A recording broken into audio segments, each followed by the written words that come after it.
Ano mo lang sir sa inyo yung unit ha, tapos kung negotiable. Kasi kamo, hindi naman S yan. Hello. Sir, good afternoon sir. Sir, sa GTA Cars, nag-inquire yung brother nyo, binigay sa amin yung number nyo. Dumating na yung kinuha nating Fiesta. Anong year yun? 20? 14 siya din. May issue eh. Parang siya. Magluloko. Tara gawin natin.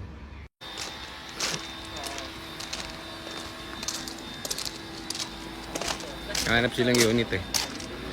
So, ito yung nakuha natin kanina.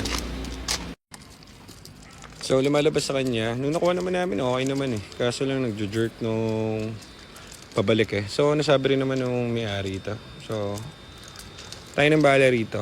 No problem. Buti hindi natin napato. Kasi, umabot naman dito sa garahe. So, gawin natin ngayon. Board tayo eh.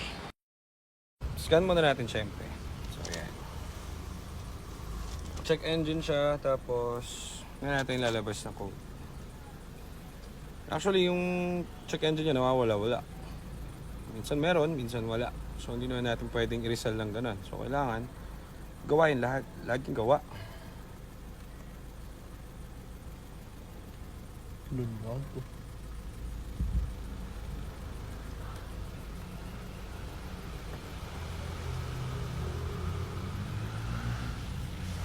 So, si Joseph nga po pala ay binata. 32 taong gulang. 1992. Ayan, may PCM na guys. Gahanap po siya ng katuwang sa buhay. Sana yung masikaso saka matapang. PCM? Opo. Ano ba? Control NVRAM? Bluetooth. Opo. Opo. Uy, dami NVRAM. So, pag sirain na yung TCM nyo, milalabas yung TCM. So, yan. Terminate. So, magiging cost nyan, magloloko-loko yung transmission nyo. So, common na sakit ng Ford. Pero dahil na-check natin yung shifting nito, nauwi natin dito, gawa yung shifting. So, ang nagiging problem niya is yung computer na nagko-control dun sa shifting. So, try using natin. So, basahin na natin sa IDS. So, ito yung program natin na kumakabit sa Ford, system ng Ford. Tapos, check natin yung mga magiging issue niya dito.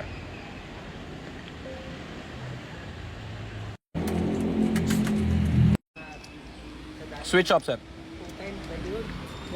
Off. Si no? On. Yung wala pang papel. Ay! Round. Yung si wala pang papel. Hindi, iba pa yun. Okay. 30 yun eh. So, Kuya Joseph, pwede mo po ba ituro kung saan po yung TCM? Pakituro naman po yung TCM, Kuya Joseph. Ito may TCM. So, yung TCM guys. So, binaklas na ni Joseph yan. Tapos, inayos na natin. Ando sa loob yung TCM, hindi natin makikita. Sa baba nito. So, yun yung nagko-control ng transmission. Ayun si Kuya Joseph, ang inyong lingkod. So, ngayon, dahil nakabit na natin yung TCM, na-repair na natin yung TCM, dinadownload na natin bagong firmware yung TCM, then sunod yung TCM, then reprogram na natin itong bago. Tapos, try na natin kung gawa na. Binubura na natin yung firmware ng TCM niya. So, kakabit na tayo ng bago. So, ito downloading data to from Ford mismo. So, di tayo magkakamali. So, ito guys, natapos na natin yung mga dapat nating imekos-mekos. TCM niya is nakapass na siya. So, yan. Pass na yung TCM niya. So, PCM niya pass na rin. Walang DTC. So, isa na lang yung problem namin. ABS, pero saka na to kasi sa finishing na to eh. Nagre-repair din tayo ng ABS niyan. So, buong module. So, wala naman siyang U3000. So, ang maluba ng ABS is yung U3000 na code. U-code lang to. So, baliwala lang to. Nag-error lang to. So, mamaya, pagkatapos natin ng importante ito. Wala na yung code niya. So, zero error, TTC. So, yan. Kala ng iba, wala nang pag-asa yan. So, hindi. Tapos na tayo rito sa unit. So, program na. So, dahil na-update na natin to, makikita nyo dito sa code sa ibang computer. All clear. Gamit natin itong Fiesta. Dito nakasalpak yan. So malinis, maganda at maayo. ABS pa rin dito pero walang problem yan. Sa finishing natin tatapusin yan. So puprogram na natin. So ibang lapi ang gamit natin for programming. So pagtapos nito, pwede na natin test drive and all goods na itong Fiesta natin. So ganun lang siya guys. So kung kayo nagkakaproblema sa Ford units nyo, tandaan nyo yung sinabi ko, baka mali lang yung gumagawa sa inyo. Kaya kayo napapamahal. So dito sa atin, squeaky clean, squeaky fast, mabilis. Parang squeak ng squeak. Para kalalag kape. So yung TCM kasi guys, ang signal niyan sa labas, pag umorder kayo ng TCM, it's around siguro 45, ganyan. Yung mga surplus, mga siguro 25, mga ganyan. No? Depende. So dito sa atin, inquire na lang kayo kung gusto nyo. Hindi kami nagre-repair guys. Sales kami ng kotse. Pinupulido lang namin yung kotse bago natin ibenta kasi ayaw natin nagkakaproblema yung mga buyers natin. Okay, so yan.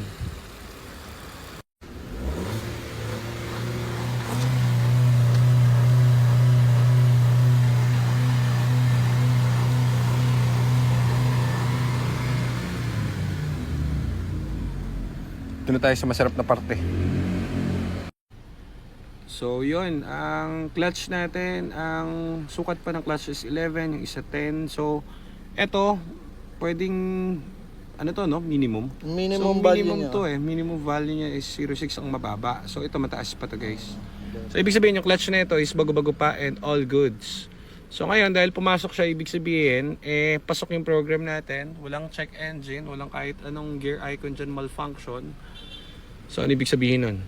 So all goods na tayo mga brother. So ganun lang kadali yun. Park. Reverse. Yan. Neutral. Drive.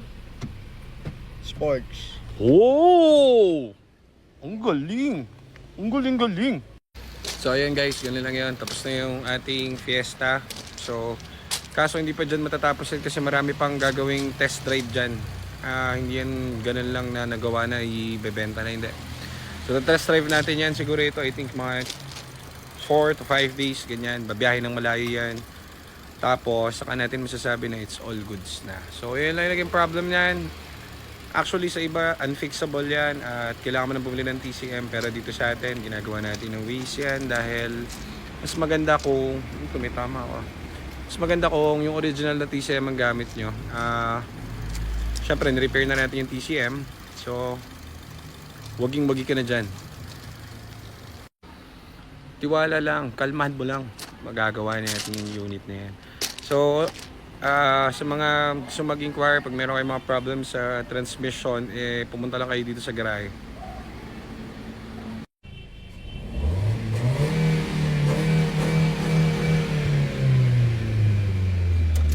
Off.